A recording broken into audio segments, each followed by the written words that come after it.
Hi everyone, నేను మీ Giri. Welcome back to our channel Giri journey. ఈ వీడియోలో మనం చార్ధామ్లో చివరి ధామైన బద్రీనాథ్ ధామ్ గురించి పూర్తి వివరాలు తెలుసుకుందాం. ఈ ఆలయం ఎక్కడుంది, ఈ ఆలయం యొక్క విశిష్టత ఏంటి, ఎక్కడ స్టే చేయాలి అనే పూర్తి వివరాలను ఈ వీడియోని చివరి వరకు చూసి తెలుసుకుందాం. సో ఈరోజు నేను సోన్ప్రయాగ్ నుంచి బద్రీనాథ్కి వెళ్తున్నాను. సో ఈ సోన్ప్రయాగ్ నుంచి బద్రీనాథ్కి అరౌండ్ 230 కిలోమీటర్స్ ఉంది. ఇక్కడే మనకి సోన్ప్రయాగ్లోనే అక్కడ పార్కింగ్ లాట్ ఉంటుంది. పార్కింగ్ లాట్లోనే మనకి డైరెక్ట్గా బద్రీనాథ్కి అయితే వెహికల్స్ అయితే దొరుకుతాయి. ఇక్కడ నుంచి డైరెక్ట్గా బద్రీనాథ్కి బస్సులు అయితే ఉండవు. సో మనం ఆబ్వియస్లీ షేర్డ్ వెహికల్స్లోనే వెళ్ళాలి. दादा बद्रीनाथ आपको दर्शन कराएंगे और आपका मनोरंजन रास्ते में अच्छा सा ఈ షేర్డ్ వెహికల్లో వెళ్తున్నాను. సో దీని ప్రైస్ వచ్చేసి బద్రీనాథ్కి 1300 అయితే తీసుకుంటున్నారు. ఇప్పుడు మనం కేదార్నాథుని దర్శించుకొని బద్రీనాథ్కి అయితే వెళ్తున్నాము. ఈ సోన్ప్రయాగ్ నుంచి బద్రీనాథ్కి మొత్తం 200 కిలోమీటర్లు అయితే ఉంది. ఈ సోన్ప్రయాగ్ నుంచి బద్రీనాథ్ వెళ్ళడానికి ఎటువంటి బస్సులు అయితే ఉండవు. మనం ఇలాంటి షేర్డ్ వెహికల్లోనే అక్కడికి వెళ్ళాలి. బద్రీనాథ్ రీచ్ అవ్వడానికి మొత్తం 10 గంటల సమయం అయితే పడుతుంది. ఇప్పుడు మనం వెళ్ళే రూటు తుంగనాథ్, చోప్టా, జోషిమఠ్ మీదుగా బద్రీనాథ్కి అయితే వెళ్తాము. ఒకవేళ మీరు కావాలనుకుంటే ఈ జోషిమఠ్ని అయితే విజిట్ చేయండి. ఈ జోషిమఠ్ అనేది ఆదిశంకరాచార్యులు స్థాపించిన చతురామ్నాయ పీఠాలలో ఒకటి. ఈ జోషిమఠ్ని అయితే గుర్తుపెట్టుకోండి. ఒకవేళ కుదిరితే ఈ ప్లేస్ని విజిట్ చేయండి. ఇక్కడ విష్ణు ప్రయాగ్ నుంచి రోడ్ అయితే చాలా బాగుంటుంది. ఇప్పుడే బద్రీనాథ్లో దిగాను. ఇప్పుడు టైం వచ్చేసి 7:30. సో అరౌండ్ మాకు 10 అవర్స్ అయితే జర్నీ పట్టింది. సో నిజంగా చెప్పాలంటే భూలోకంలో కూడా ఏమన్నా స్వర్గం ఉందంటే అది ఖచ్చితంగా ఫస్ట్ ప్లేస్లో బద్రీనాథ్ ఉంటుంది. ఎందుకంటే ఇక్కడ అరౌండ్ ఒక 30-40 కిలోమీటర్స్ బద్రీనాథ్ నుంచి అంటే మనకి విష్ణుప్రయాగ్ అనే ఒక ప్లేస్ ఉంటుంది. విష్ణుప్రయాగ్ దగ్గరనే మనకి ఈ రిజిస్ట్రేషన్ ఉంటాయి కదా. సో మన వెహికల్లో ఎవరన్నా ఒకరు చూపిస్తే చాలు ఈ యాత్రకు వస్తున్న రిజిస్ట్రేషన్ని అలో చేస్తారు. అక్కడి నుంచి రోడ్డు ఉంటుంది నెక్స్ట్ లెవెల్. 100% ప్రతి ఒక్కరు ఈ రోడ్డు జర్నీ అనేది బైక్లో చేస్తే ఇంకా పీక్లో ఉంటుంది. అంత బాగుంటుంది అంటే అంత బాగుంటుంది. వస్తున్నప్పుడు ఇంత ప్లేస్లో ఇంత హైట్లో ఆ రోడ్డు ఎలా కన్స్ట్రక్ట్ చేస్తున్నారో ఈ బ్రో వాళ్ళకి ఒక దండం అనేది పెట్టుకోవచ్చు. ఎందుకంటే ఇక్కడ ఫ్రీక్వెంట్గా ల్యాండ్ స్లైడ్లు అయితే జరుగుతూనే ఉంటాయి. అయినా వీళ్ళు ఇంత బాగా ఇంత నీట్గా రోడ్లు వేసి ఆ రోడ్ల మధ్యలో వస్తూ ఉంటే ఆ రోడ్డు మధ్యలో మనకి పెద్ద పెద్ద కొండలు అయితే కనిపిస్తాయి. ఆ కొండలలో ఈ వాటర్ ఫాల్ ఉంటాయి కదా, ఈ వాటర్ ఫాల్ పడుతూ ఉంటాయి. అలానే దాని కింద మొత్తం స్నో ఉంటుంది. ఈ కొండపైన మంచుగడ్డలు, అంత పెద్ద పెద్ద కొండలు, వీటి మధ్య ఇంత బాగా రోడ్ వేయడం నెక్స్ట్ లెవెల్. వెళ్ళేసి రూమ్ తీసుకొని రేపు మార్నింగ్ అయితే దర్శనానికి వెళ్తాను. ఆ దర్శనం టైమింగ్ అయినవన్నీ నెక్స్ట్ వీడియోలో డిస్కస్ చేసుకుందాం. నాకెందుకు బద్రీనాథ్ పిచ్చగా నచ్చేసిందండి. నిజంగా ఈ రోడ్లు కూడా చాలా అంటే చాలా బాగుంటాయి. అసలు ఈ చోటా చార్ధాంలో నాకు ఇంత నీట్గా ఇంత బాగా వేరేదేమనిపించింది. అంత బాగుంది. సో ఫస్ట్ ఇక్కడికి వచ్చి అడిగితే 3500 చెప్పారు. నెక్స్ట్ ఇంకొక ఎక్కడికన్నా హోటల్కి అట్లా వెళ్దాము, అక్కడ ప్రైస్ అంతా కనుక్కొని. సో ఇప్పుడు వర్షం కూడా పడుతూ ఉంది. సో నేను ఏదో ఒకటి ఫైనలైజ్ చేసుకోవాలి. ఫైనల్లీ మేమైతే కాటేజ్ తీసుకున్నాను. సో ఇంకో 3 మెంబర్స్ వస్తున్నారు కాబట్టి హైదరాబాద్ షేర్లు, అందుకనే కాటేజ్ తీసుకున్నాను. సో 4 మెంబర్స్కి. సో కాటేజ్ అయితే బాగానే ఉంది. సో పర్ హెడ్ 500 రూపీస్ పడుతుందంట. సో 2000 రూపీస్ ఇది. సో నా చేతులు అన్నీ ఫ్రీజ్ అయిపోతున్నాయి. సో మంచిగా గీజర్ ఉంది, హాట్ వాటర్ ఉన్నాయి. So first main priority geyser కాబట్టి మాకు మిగతాది ఎలా ఉన్నా పర్లేదు. Good morning from Badrinath. So ఇప్పుడు దర్శనానికి అయితే వెళ్తున్నాను. నైట్ స్టే చేసింది మేము ఈ కాటేజ్లోనే. సో ఇక్కడ కనిపిస్తున్నాయి కదా, ఈ కాటేజ్లోనే. ఇక్కడే హెలికాప్టర్ కూడా వస్తుంది చూడండి.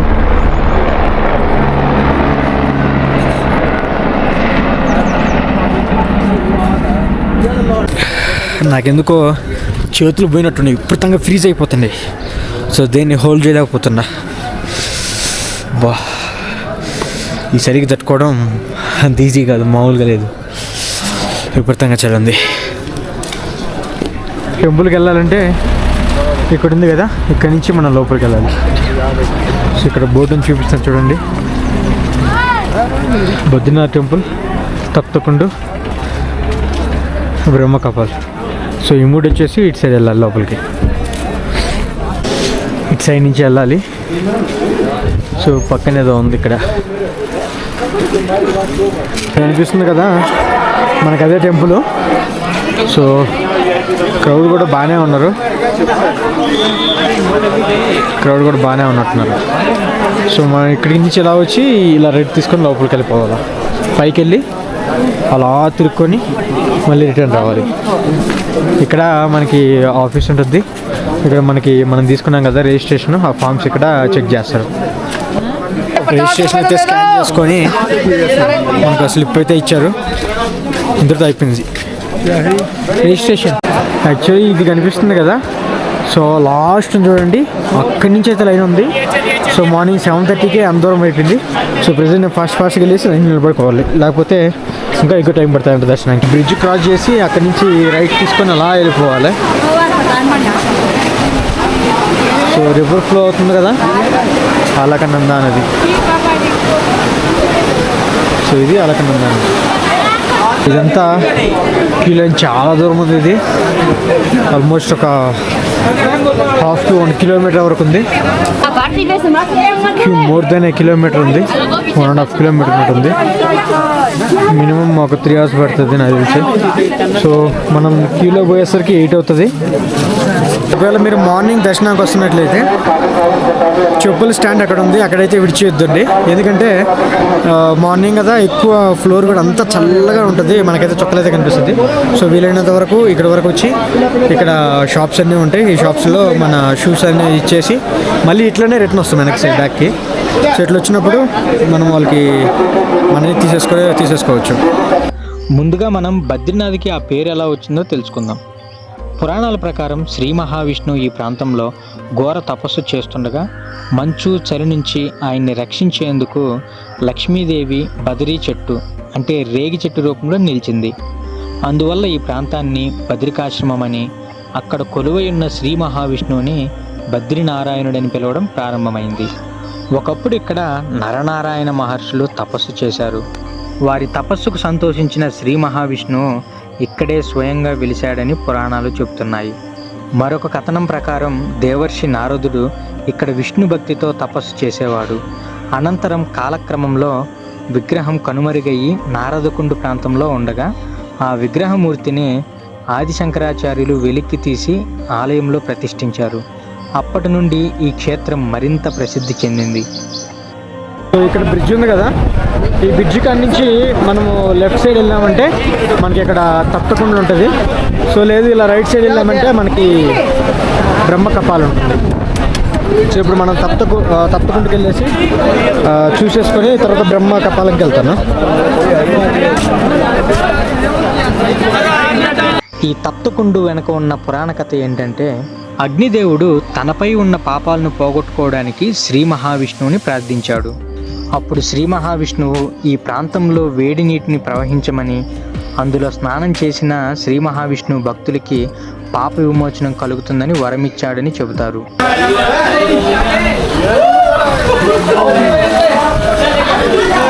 చాలా వేడిగా ఉంది, పొగలు చూడండి ఎట్లా వస్తున్నాయో.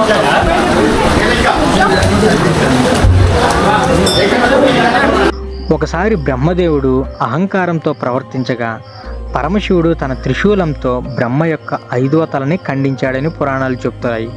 అయితే బ్రహ్మహత్య దోషం కారణంగా ఆ తల శివుడి త్రిశూలానికే అతుక్కుపోయింది. ఆ దోషం నుండి విముక్తి కోసం పరమశివుడు అనేక తీర్థయాత్రలు చేశాడు. చివరికి ఈ బద్రికాశ్రమంలో తపస్సు చేయగా అక్కడ బ్రహ్మ యొక్క కపాలం నేలపై పడిపోయింది. అప్పుడు శివుడు బ్రహ్మహత్య దోషం నుండి విముక్తి పొందాడు. అందువలనే ఈ స్థలాన్ని బ్రహ్మ కపాలం అని పిలుస్తారు. ఈ బ్రహ్మ కపాలంలో చేసే శ్రాద్ధం, పిండ ప్రదానం ఇతర ప్రాంతాలలో చేసే వాటికంటే అనేక రెట్లు అధిక ఫలాన్ని ఇస్తుందని భక్తుల విశ్వాసం. అలానే ఇక్కడ పితృకార్యాలు చేస్తే పూర్వీకులకు మోక్షం లభిస్తుందని భక్తుల నమ్మకం. అలానే పాండవులు కూడా కురుక్షేత్ర యుద్ధం అనంతరం తమ బంధువుల ఆత్మశాంతి కోసం ఇక్కడే పిండ ప్రదానం చేశారని కథనాలు చెప్తాయి. అలానే మీరు దర్శనానికి వెళ్ళేటప్పుడు టైమింగ్స్ అయితే గుర్తుపెట్టుకోండి.